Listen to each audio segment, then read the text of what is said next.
aujourd'hui, eh bien, nous sommes sur la planète freelance. Voilà, notre cycle d'émission continue. Je suis là toujours, tous les matins, sur notre sujet du jour, les freelances. On va parler des personnes qui veulent se lancer dans le travail en tant qu'indépendant. Ce choix, ce statut de travailleur indépendant va avoir comme conséquence sur le long terme dans votre carrière. On va débattre de ce sujet, on va aborder plusieurs questions. Il y aura une interview d'ailleurs, l'interview d'un travailleur en freelance qui nous a fait le plaisir de parler de son expérience, et ça fait quand même 15 ans qu'il est travailleur freelance, donc il a un peu de recul.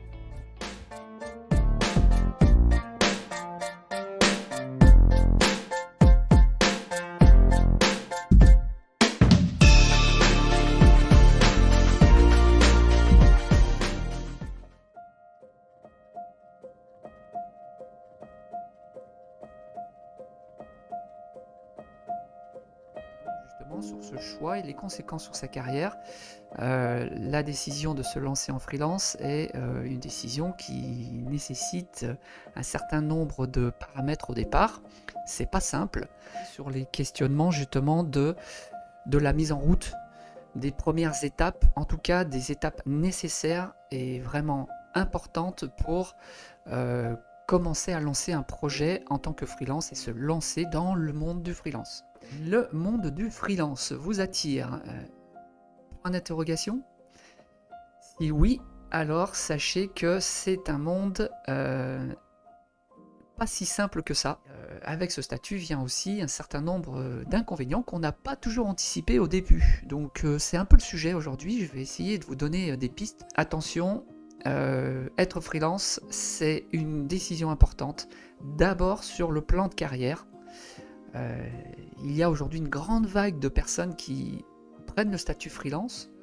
Le nombre de travailleurs indépendants en France est en croissance importante depuis de nombreuses années, depuis la création notamment du statut d'auto-entrepreneur. Aujourd'hui, c'est un vrai phénomène. Beaucoup de personnes considèrent le statut de travailleur indépendant comme un vrai statut, comme un choix de travail. Et on voit les chiffres aujourd'hui, on parle quand même de 3,5 millions de personnes qui sont travailleurs indépendants en France, puisque il y a un avant et un après. Donc il faut vraiment se poser sur ces objectifs à long terme.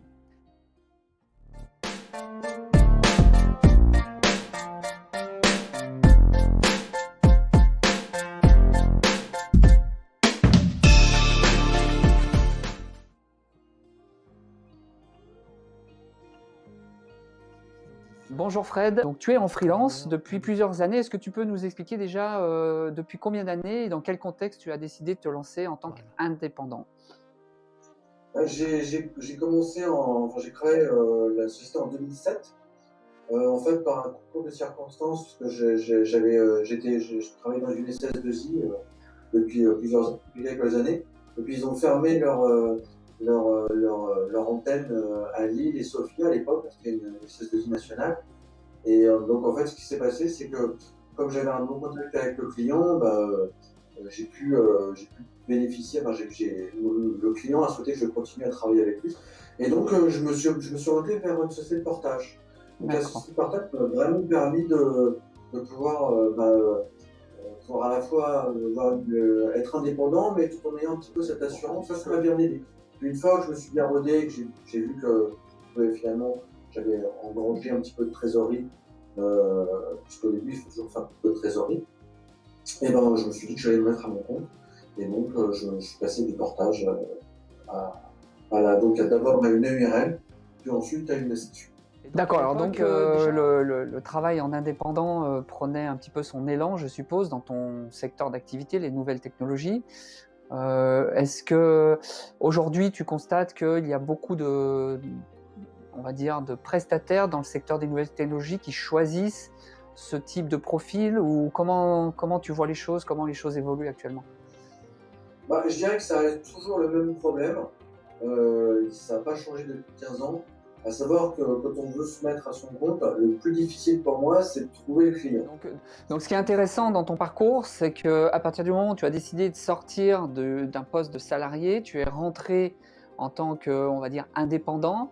Mais ce qui est intéressant de noter, c'est que finalement, après 15 ans de travail en tant qu'indépendant, tu as fait évoluer la structure juridique de ton entreprise selon alors soit les contextes politiques, fiscaux qui se présentaient, et qui te donnaient des avantages ou pas, et selon aussi le fait que, comme tu l'as expliqué au départ, tu as voulu aller progressivement vers ce statut, en commençant par notamment du portage en première version de statut juridique que tu as choisi au départ. Où le travail indépendant a quand même, est attirant pour beaucoup de personnes aujourd'hui. Cependant, il y a toujours, comme dans tout statut, du pour et du contre. Aujourd'hui, qu'est-ce que tu conseilles à un jeune qui, pour la première fois, se dit « Tiens, moi je vais me lancer dans le secteur des nouvelles technologies notamment, parce que c'est ton secteur, en tant qu'indépendant ». Alors, c'est pas une question facile parce que en fait, ça dépend vraiment de la motivation de chacun, des compétences de chacun, et de la situation de chacun. Donc, il faut vraiment on me demande souvent, quel est le statut juridique que j'adopterai? Qu'est-ce que tu me conseilles? Et cetera, et cetera. Mais il faut vraiment étudier, chaque cas. En fonction de ta compétence, tu vas avoir un prix de facturation, différent. Si tu es dans un secteur IT qui est vraiment, heu, comme le mien, un secteur où on va plutôt, nous demander, de travailler pour nous plutôt que nous d'aller nous chercher, forcément, c'est beaucoup plus facile. Donc, Dernière question, après 15 ans de ce statut, est-ce que tu as choisi ce statut pour la liberté de gérer ton agenda que ce statut offre en tant que chef d'entreprise?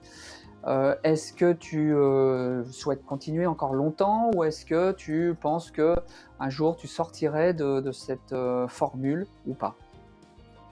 alors c'est assez amusant ta question, David, parce que je viens d'accepter parce que le salaire était intéressant à la mission aussi, je viens d'accepter un poste d'employé aujourd'hui, depuis le 4 février, 4 janvier, pardon. J'ai commencé la semaine dernière. Oui. Et donc en fait, je l'ai fait pour plein de raisons, hein. D'abord parce que l'entreprise en question me donne une certaine liberté, hein, donc qui me permettent de voyager, de travailler en partie à distance. Donc ça, c'est un aspect qui m'intéressait. Et puis il y avait l'intérêt du projet, etc. J'aurais pu me débrouiller pour continuer en tant qu'indépendant. Mais en fait, finalement, je vais continuer en tant qu'indépendant, puisque en fait, finalement, je vais pas abandonner mon statut d'indépendant, je vais être salarié tout en continuant aussi ma société. Je ne vais pas la lâcher, tout simplement parce que j'ai encore d'autres clients qui sont plus ponctuels, mais je vais les garder. Je me suis posé la question, je me suis dit, maintenant que je suis employé, en fait, finalement, est-ce que vous n'avez pas fermé ma société? Puis finalement, j'ai plein de projets dans la tête, j'ai plein de choses. C'est vrai que ça ouvre ton esprit d'entrepreneur, forcément, de le devenir. Et aujourd'hui, je me dis que finalement, en fait, on ne revient jamais définitivement, je pense, salarié, dans le sens où une fois qu'on a acquis cette liberté, une fois qu'on sait que c'est possible, aussi on voit qu'on l'a, en fait, finalement, on n'a pas besoin de la lâcher, on n'a rien à abandonner si jamais on veut revenir en arrière. Il y a toujours cette possibilité. On retiendra ce conseil pour terminer. Merci pour ton témoignage et pour ces quelques moments que nous avons passés ensemble. Et donc, en tout cas, félicitations pour ton nouveau challenge, ton nouveau poste en CDI cette fois-ci. C'est un statut complexe. Et l'évolution, là, on retient deux choses. L'évolution du statut juridique. Voilà, en fonction des affaires qui sont créées en tant qu'indépendant, des contrats qui arrivent, qui sortent, des opportunités d'affaires. Donc le statut juridique d'un indépendant évolue. Donc on comprend bien que sur un plan de carrière, si vous avez décidé de vous lancer dans le freelance, il faut réfléchir au fait que c'est un statut d'entrepreneur. Voilà, on n'est plus dans le monde du salariat. Et quelquefois, on n'anticipe pas vraiment ce point.